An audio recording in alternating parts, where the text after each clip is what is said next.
ডোমজুড়ে শীতের রাতে ভয়াবহ আগুন।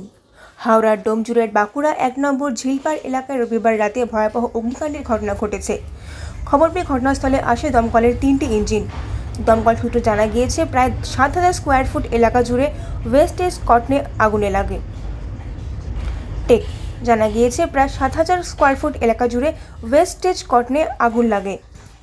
দাউ দাউ করে জ্বলতে থাকে গোটা এলাকা। তবে আগুন আশেপাশে কোথাও ছড়িয়ে না পড়ায় হতাহতের কোনো খবর পাওয়া যায়নি। জানা গিয়েছে টানা প্রায় কয়েক ঘন্টার চেষ্টায় আগুন নিয়ন্ত্রণে আসে। আগুন লাগার কারণ খতিয়ে দেখা হচ্ছে।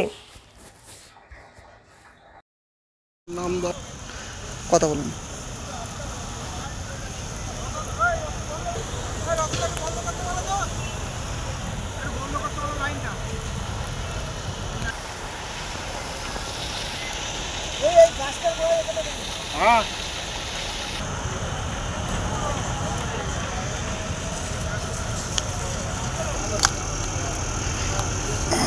পুলিশের গাড়ি রেখে দিয়া যাও।